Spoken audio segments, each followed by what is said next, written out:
great heroes. They put their differences aside and joined forces.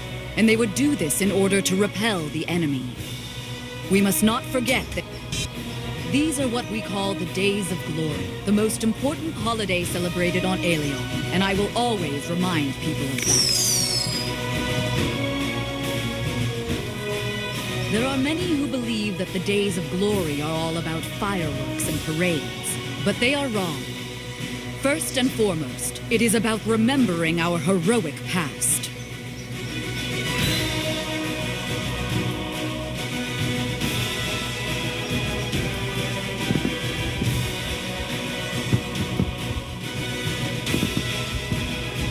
Do you know what the dark times are?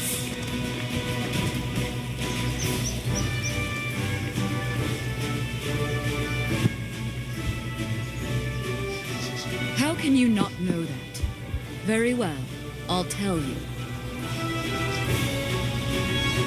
The dark times are the most despondent period in all of Alieon's history.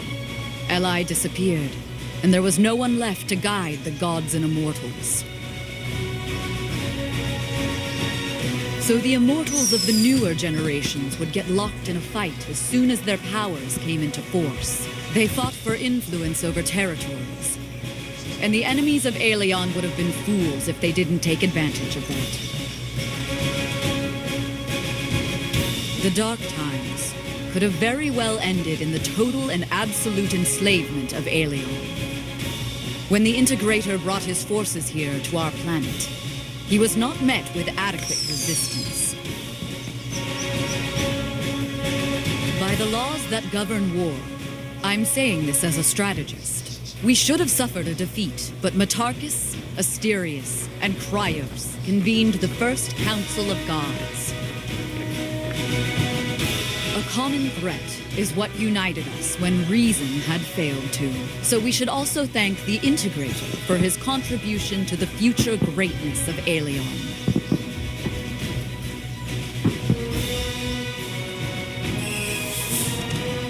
Simple. There's nothing simple about it.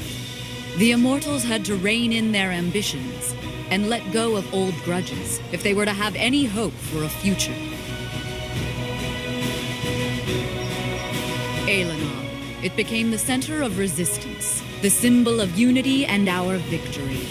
Back then, 850 years ago, when Alieon's fate was uncertain, every mortal and every immortal did everything they could. And Eli be praised, it just so happened that it was enough.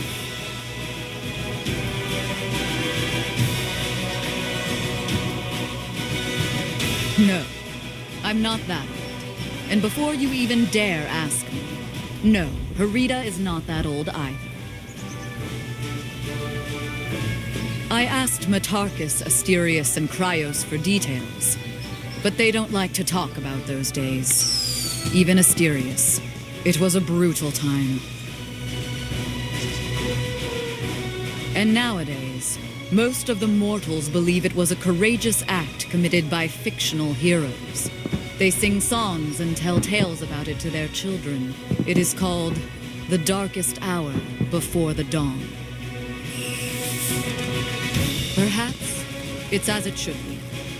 But we immortals have no right to forget the true cost and must be ready to pay it again if needed. Don't give me that look. There's no need to pay anything today. At ease. Now you go and celebrate. That's an order.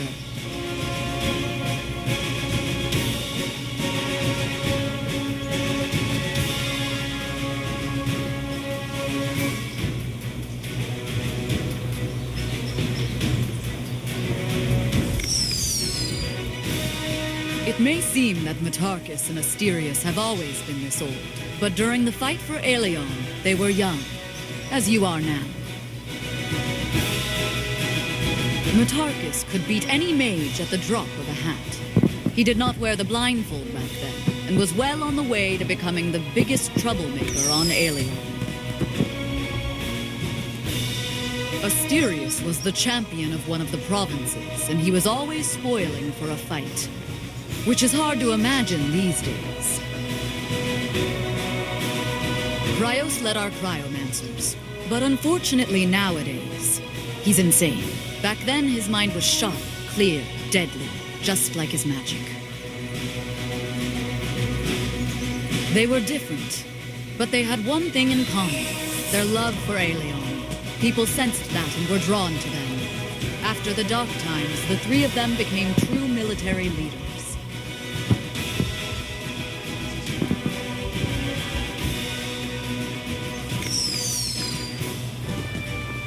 As you can probably already guess from the name, Alieon had been named after Eli.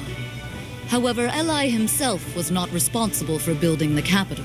He was born here, and thanks to him, the city reached an impressive level of development. Although, so did the whole planet.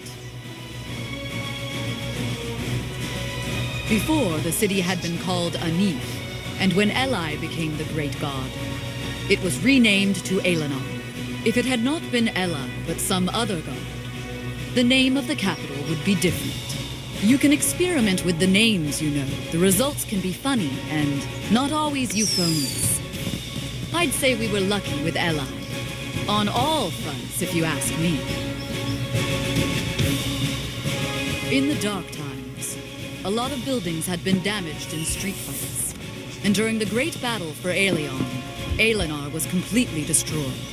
They say the whole place was razed to the ground, leaving nothing at all but ash.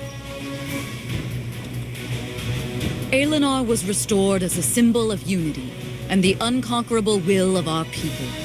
Some people believe that it looks better than it did before. I hope it's true.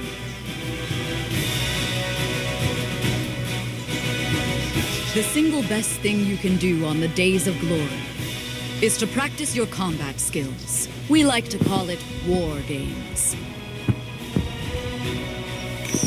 Flavius has developed an automated military training system that is catered to immortals such as yourself. And now you can hone your skills in battle against the very best soldiers of invading armies. The fight is simulated. The enemies are simulated. Even your pain is also simulated. But the reward that you receive in the end, that is real. What's the reward? Why, the satisfying sense of a duty fulfilled. That and something else. What do you say? Would you like to try it now?